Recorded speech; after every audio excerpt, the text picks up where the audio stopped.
There's no feeling more intense than starting over. If you deleted your homework the day before it was due, as I have, or if you left your wallet at home and you have to go back after spending an hour in the commute. If you won some money at the casino and then put all your winnings on red but it came up black.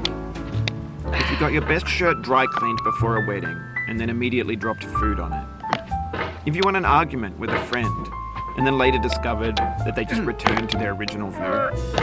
Starting over is harder than starting up.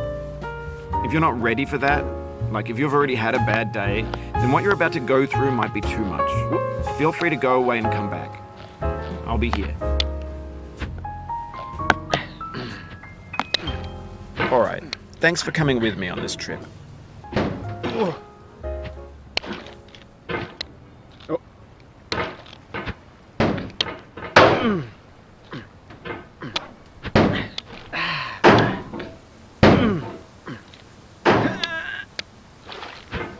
In a certain way, Sexy Hiking is the perfect embodiment of a B game. It's built almost entirely out of found and recycled parts, and it's one of the most unusual and unfriendly games of its time. In it, your task is simply to drag yourself up a mountain with a hammer. And that act of climbing, in the digital world or in real life, has certain essential properties that give the game its flavor. No amount of forward progress is guaranteed. Some cliffs are too sheer or too slippery. And the player is constantly, unremittingly in danger of falling and losing everything. Anyway, when you start Sexy Hiking, you're standing next to this dead tree that blocks the way to the entire rest of the game. It might take you an hour to get over that tree, and a lot of people never got past it. You prod and you poke at it, exploring the limits of your reach and your strength, trying to find a way up and over. And there's a sense of truth in that lack of compromise. Most obstacles in video game worlds are fake. You can be completely confident in your ability to get through them once you have the correct method or the correct equipment or just by spending enough time. In that sense, every pixelated obstacle in Sexy Hiking is real. The obstacles in Sexy Hiking are unyielding, and that makes the game uniquely frustrating. But I'm not sure Jazzuo intended to make a frustrating game. The frustration is just essential to the act of climbing, and it's authentic to the process of building a game about climbing. A funny thing happened to me as I was building this mountain. I'd have an idea for a new obstacle, and I'd build it, test it, and it would usually turn out to be unreasonably hard.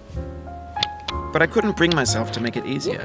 It already felt like my inability to get past a new obstacle was my fault as a player rather than as a builder. Imaginary mountains build themselves from our efforts to climb them, and it's our repeated attempts to reach the summit that turns those mountains into something real.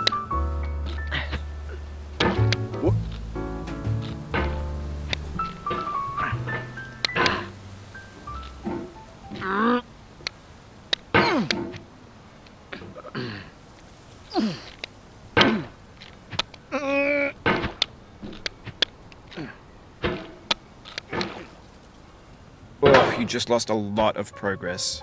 That's a deep frustration, a real punch in the gut.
Oof, sorry about that.